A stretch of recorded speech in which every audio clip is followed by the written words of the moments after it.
Questions and answers time. The question is, can CU fry the Jayhawks?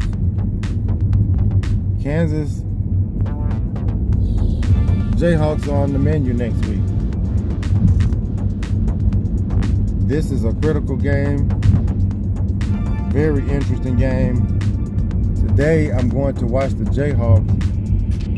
They have a big game coming up against BYU. That's very important. It's a good time for CU to get a look at one opponent and a possible future opponent in BYU. Most people use the triangle theory when it comes to boxing and sports. The triangle theory is this: if Team A beats Team B and Team B beats Team C, Team A should be able to beat Team C. Doesn't always work. Styles make fights and styles make matchups. Team A may be able to exploit what Team B lacked in. Team C may not have that same, let's say, team weakness. So the triangle theory doesn't always work. So if Kansas can beat BYU and CU beats Kansas, doesn't necessarily mean that CU can beat BYU and vice versa. That's why they have to play the game. Today, early start, 10 a.m. game. This is the only game that I haven't watched to completion. Kind of like that Mike Tyson debacle last night. Couldn't catch the beginning of that. I was live on a show, What's Blazing in Sports. Shout out to him. And I talked on his show. And my take on the Tyson thing was Tyson is still 58 years old. And he's in good shape. But those later rounds wore him down. I did bet against Tyson and I won. That's true. Back to football. I don't know much about Kansas except they have a losing season. I wouldn't sleep on them. Hopefully, the traveling in the stadium won't have an ill effect on Colorado. Every team will be coming to spoil this season and to end this run. I think that CU has been able to lean on its talent. So the talent levels on both sides of the ball have allowed them to escape their mistakes. So far they've been able to outplay their mistakes. I was in a Utes show last night, Utah Utes. I was in the show last night, and I put that the Buffaloes would beat the Utes 40-10. On another show, I said CU would hang 50 on them. 49 was close enough. So I understand the firepower they have, and they have enough talent that they can outplay their mistakes. Hopefully, they can play a cleaner game because you want to be hot at the right time.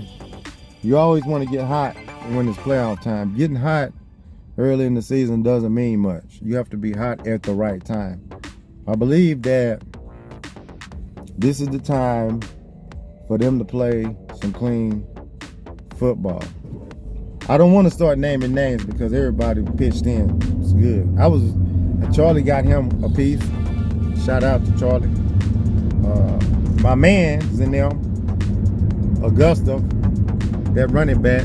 I like watching that guy, and he's a young guy. so he'll be around for a time.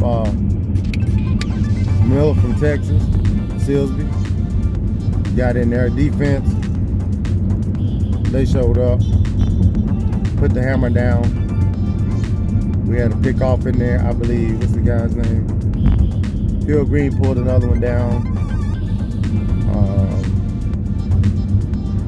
There's so many guys pitching in that you just can't focus on one guy that's helping see you. The O-line had a little bit of difficulty, but that's called growing pains when you have young guys in there. So I'm just looking forward to seeing a complete game from CU. And I want them to pull this next one out. Yeah, not a lot of people giving them hate. People are kind of praising them now. I believe that is a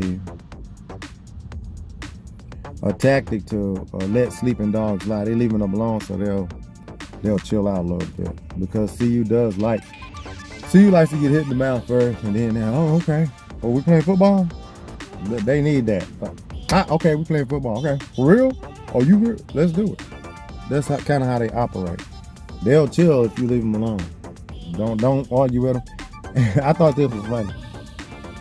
When the DB picked off the ball, when he picked Shadir off early in the game, I was like, oh, you should have let that ball go, bro, because now he about to get serious. He like that. You don't want to play down to your level, but I understand when you know you better than somebody, it's kind of hard for you to take them serious, but you have to. That's part of being a professional. But anyway, I'm going to be watching this BYU game. It's going to be late night. I can't wait to see BYU versus Kansas. Yeah, that should be very interesting. Anyway, that's all I have to say. I don't have a whole lot to say. I have thanks to my subscribers.